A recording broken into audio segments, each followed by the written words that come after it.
France en marche.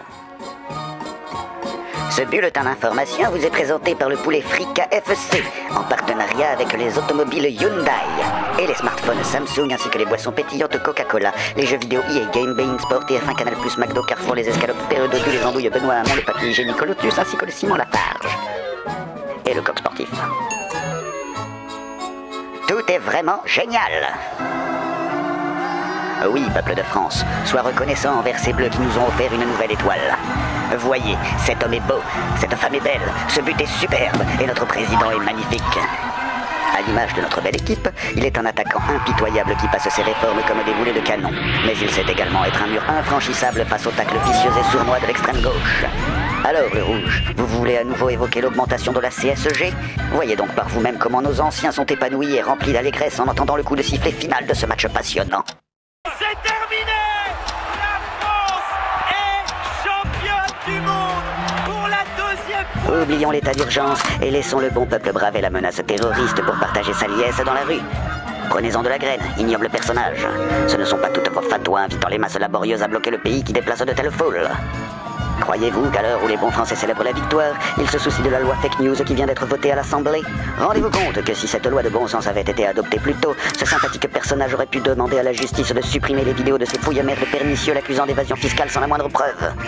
Et j'aurais pu ainsi éviter de vivre avec le fardeau de la honte et de la culpabilité. Tout est vraiment génial. Vous, l'ami, avez-vous entendu parler de la loi secret des affaires? Mais bien sûr que non, et vous avez bien raison de vous en battre les couilles, car oui, la France est championne du monde.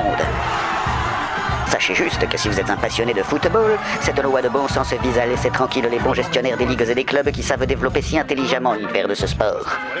Soyez rassurés, philanthropes actionnaires, car, grâce à la loi secret des affaires, cette dangereuse activiste n'aura bientôt plus le droit de venir enquêter sur votre façon si lucrative de transformer de jeunes enfants pleins de rêves en panneaux publicitaires ambulants. Essayez de donner ce ballon à qui va frapper et qui va marquer.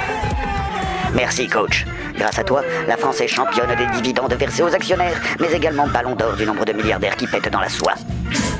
Toi aussi, travailleur français, descends dans la rue pour célébrer leur victoire idéologique et n'écoute pas les calomnies des rouges. Contrairement à leurs mensonges, le chômage baisse significativement.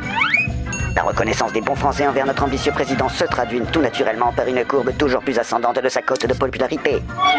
Pourtant, notre coach national n'est pas du genre à ménager ses troupes en leur offrant du rêve. Si l'on veut partager le gâteau, la première condition est qu'il y ait un gâteau. Quelle parole de bon sens. Mais que les Français se rassurent, s'il n'y a plus de pain, l'important est qu'il reste des jeux. Tout est vraiment génial. Gloire au ballon rond, cette passion universelle qui nous rappelle que les enfants des favelas sont heureux. Merci à la Russie, ce pays organisateur chaleureux et accueillant qui nous aura offert une magnifique Coupe du Monde et qui pourra dès la rentrée reprendre dans les gazettes son rôle de dictature belliqueuse. Il est maintenant l'heure de laisser la place au Qatar pour organiser la prochaine coupe. Encore vous, le bolchevique? Vous voulez nous faire croire que cet État, accusé de financer le terrorisme islamiste qui s'est bâti sur 30 années de spéculation immobilière, ne serait pas un régime progressiste? Dites-nous en quoi le fait d'embaucher de pauvres ouvriers immigrés sans sécurité sociale pour construire de gigantesques stades climatisés au milieu du désert serait une aberration écologique. Allons, gauchiste, tu divagues. Quand admettras-tu que la lutte des classes n'existe pas et que le changement climatique pèse bien peu dans la balance face à la passion des supporters? Tout est vraiment génial. Oui, gauchiste, tu peux dire que le football est l'opium des peuples qui permet aux prolétaires d'applaudir des millionnaires tout en donnant des conseils avisés à des téléviseurs. Mais sois bon joueur. Si les Bleus n'avaient pas remporté cette finale, nous n'aurions jamais vu le grand Éric Ciotti féliciter les jeunes issus de l'immigration qui ressemblent somme toute plus à des voleurs de scooters qui dealent du shit qu'à de bons chrétiens. Sans le but du jeune Kylian Mbappé, Marine Le Pen n'aurait jamais tweeté ses encouragements à des messieurs Pogba et N'Golo Kanté. D'ailleurs, grâce au talent des jeunes Umtiti et Nabil Fekir, Éric Zemmour referme sa gueule. Oui, soyez fiers, monsieur Deschamps. Comme il y a 20 ans, vous avez à nouveau fait triompher l'image d'une France black blanc beurre, fière de reprendre en chœur la Marseillaise.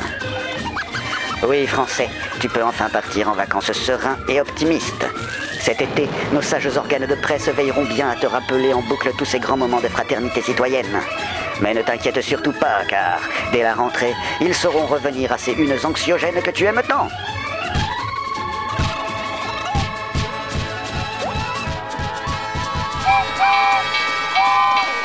La France en marche!